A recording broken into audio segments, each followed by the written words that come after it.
नमस्कार, मैं एडवोकेट अभिषेक रंजन सिंह। आज आपके सामने आया हूं केस नंबर 2 डिसेबिलिटी से रिलेटेड है, जैसे मैंने आपसे कहा था। और ये बिल्ड ऑन होगा। आपने कल देखा डिसेबिलिटी का जो हमने पेंशन की जो शुरुआत की थी धर्मवीर सिंह में, आज हम उसको ले जाएंगे Sukhvinder Singh versus union of India 2014। This case was decided in 2014। Arm forces का सर्विस लॉ रिलेटेड है disability pension. The case was decided by the bench of Justice Vikramjit Sen and Justice Shivakriti Singh। बहुत important judgement है। आप देखेंगे जैसे जैसे हम आगे बढ़ेंगे जो डिफरेंसेस है डिसेबिलिटी पेंशन में, कभी कभी लगेगा कि रिपीट हो रही है चीजें, बट लॉ की खास बात यही है, you read between the lines. और यहीं पे ये केस इंपॉर्टेंट है। जो धर्मवीर सिंह और सुखविंदर सिंह का जो केस है, जब आप उसको एक क्लब करते हैं तो कहीं ना कहीं एक टोटलिटी मिलती है डिसेबिलिटी पेंशन का जो कंपोनेंट है उसको समझने में। कुछ इंपॉर्टेंट टर्म्स आएंगे, invalidated boarded out, invalidated medical board, presumption of soundness, जो मैंने आपसे पिछली बार भी डिस्कस किया था कि when you are enrolled you are presumed to be fit, medically fit, तो बाद में it the onus is on the employer not on the arm forces personnel. Attributed to, अब मैं इसको बहुत क्लियरली कह दूं, और जो सर्विस कहता है attributed two is whether the disability was caused by service condition attributable or whether the service condition worsened its course aggravated। ये दो टर्म्स हमेशा जब भी डिसेबिलिटी की बात होगी, एट्रीब्यूटेबल टू और एग्रीवेटेड बाय, तो जो लीगल पार्लेंस में NANA कहते हैं, not attributable to nor aggravated by, NANA। ये दो चीज आपको हमेशा याद रखनी है। बेनिफिट ऑफ रीजनेबल डाउट, जो डाउट है रीजनेबल बेनिफिट, वो हमेशा ही सर्विस पर्सनल को जाएगा, जो मेन इन यूनिफॉर्म है उसको ही जाएगा। एंड उसके बाद राउंडिंग ऑफ, जो ब्रॉड बैंडिंग जिसको कहा गया है, या राउंडिंग ऑफ, इसका मतलब ये होता है disability 20%, it might be considered 50%, but हमेशा ये ध्यान रखना है case by cases. It is not like every case will be rounded off to 50%। हम आगे बढ़ेंगे तो उसके बारे में भी डिस्कस करेंगे। और उसके बाद आता है AFMSF, ये एक मेडिकल एंट्री फॉर्म है जो एंट्री के समय आपका भरा जाता है। इसके बारे में आपको जानना जरूरी है। और अब इस केस के बारे में आगे बढ़ते हैं। तो Sukhvinder Singh was recruited on 22 December 2000, और जो उनका AFMSF फॉर्म 2 है उसमें ही वॉज कंसिडर्ड मेडिकली फिट। अब होता क्या है कि वो एक कोर्स के लिए जाते हैं और वहां पे उनके जो इंस्ट्रक्टर हैं उनको इतनी तेज हिट करते हैं कि उनकी कान में चोट लग जाती है और एक शूटिंग पेन होता है। वो मिलिट्री हॉस्पिटल जाते हैं, वहां पे उनका चेकअप होता है एंड कमियां पाई जाती हैं ईयर्स में। नाउ चीजें आगे बढ़ती हैं, and because he was not medically fit he was considered 6 to 9% unfit and he was invalidated. Now 20% से अगर कम है तो the armed forces consider it not attributable to the military service, but he was boarded out, he was invalidated, और उनको बाहर जाना पड़ा। And it is a very unfortunate case. जब ही अपील्ड ऑल्सो, बट ऐसी कोई प्रावधान ही नहीं थे कि उनको वापस लिया जाए। Here the importance of this case lies on one ground you have removed him for no fault of his। अब किसी ने उनको अगर इस तरीके से हिट किया कि उनकी कान में चोट आ गई, और आप how it can not be attributable to service, that is a question which will be discussing about. Medical board हुआ जिसमें 6 to 8% कहा गया, और उसमें लिख दिया गया neither attributable to nor aggravated by. तो जो सुखविंदर सिंह थे वो 2005 में दिल्ली हाई कोर्ट मूव करते हैं, and I quote what he wanted a disability pension if disability was 20% or above, the service element of the pension, re-employment if disability was found to be 20%, below 20%, the division bench dismissed this, and this is very unfortunate। और मैंने कहा था कि it is an ever evolving thing। तो जो सुखविंदर सिंह से, and I quote, जो arguments उन्होंने दिए कि he was medically fit at the recruitment, which is perfectly fine. उन्होंने कहा कि ये जो चीज मेरे साथ हुई है ये तो सर्विस के आने के बाद हुई है, बट अनफॉर्चुनेटली जो मेडिकल बोर्ड ने था उन्होंने कह दिया कि it is not related to medical, this medical condition is not attributable to military service और aggravated by military service. The injury was caused during a training which was done by his instructor. ये इनका जो argument है, which is perfectly fine. And he was entitled for the disability pension 20% above, and disability pension now उनको service component दिया गया ना disability pension दिया गया, तो अनफॉर्चुनेट है ये। और ये कहा गया the owner should not be put on the petitioner, he is the affected party, and that is a well established rule as per the Dharamvir Singh. Now the respondent है यूनियन ऑफ इंडिया, वो क्या कहते हैं, the appellant's disability was assessed only at 6 to 10%, that is below 20% threshold as per the regulation of 173 disability का, and there is no disability pension was applicable।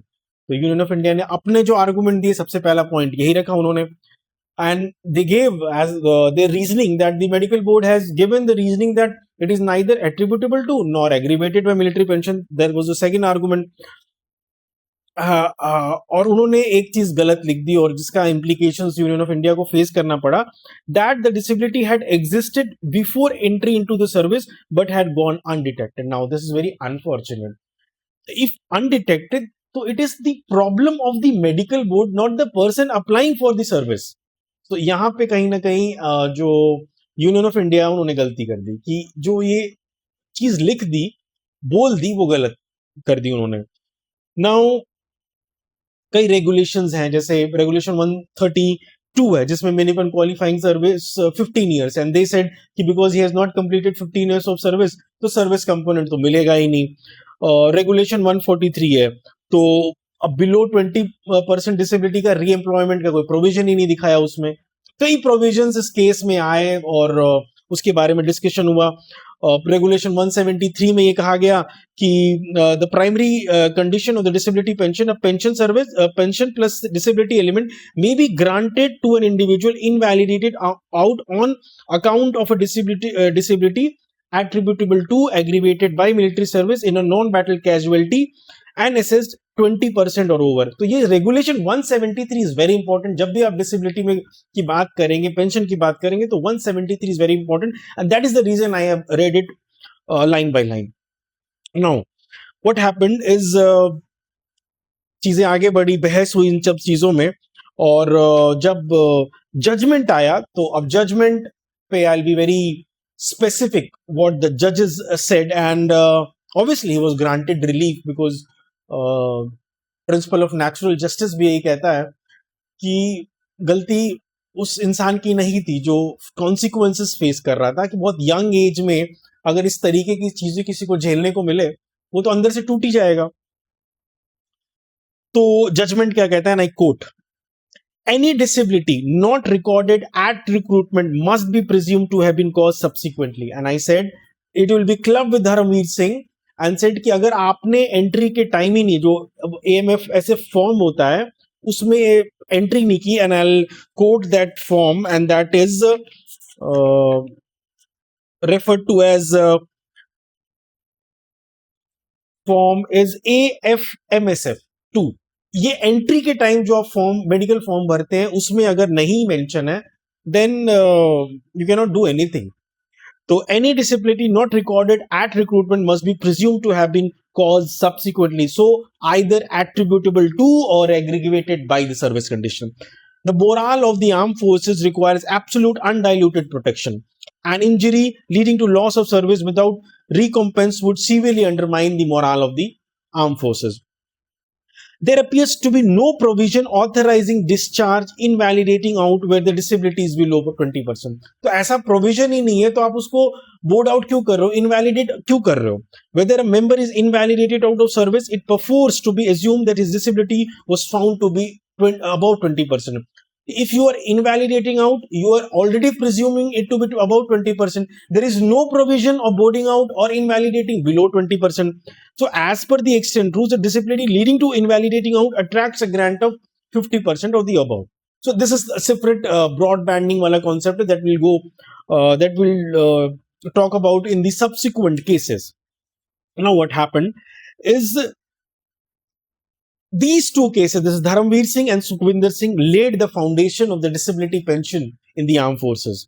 In Sukhveer Singh case, the Sukhveer Singh addressed a distinct and practically vital gap. The treatment of personnel invalidated out with a disability assist below 20%. It's to boldest presumption, और ये मैं आपको coat by line आपको बताता हूं क्या कहा गया. Invalidating out necessarily implies a disability of 20% और above because no power exist to invalidate below that threshold. This is very important, and all the person who are serving, all the veterans, all the enthusiasts who have aspiration to go into the armed forces or keep looking for the nuances of military law should understand this. Such a disability attracts 50% of disability. Together prevent the anomaly of a soldier being both stripped of employment and denied compensation for the very disability and ended his career. The decision also gives real bite to the adverse presumption principle, because the state controls the recruitment, medical examination, and undetected condition later manifest is presumed service commenced pre-existing but undetected defense treated with justified skepticism. So if you're not able to find out what condition he was suffering at the time of his joining, then the onus is on the employer, that is the armed forces. So these aspect of Sukhvinder Singh is very important to know. So if we club the two judgments of the Dharamveer Singh and Sukhvinder Singh, that forms the basis of the disability jurisprudence. And when we move forward, we'll be talking about the broad banding. Like if you have disability of 20%, how and when it will be increased to 50%. If you have 50%, how it will be increased to 75%. What are the conditions? Certainly, all the cases are different. So it depends on case-to-case basis. But Sukhvinder Singh along with Dharamveer Singh are important. So you have, I hope I have made sure that I have simplified these things और आपको समझने में आसानी हुई होगी. Case number 2, Sukhvinder Singh versus Union of India 2014. Jai Hind.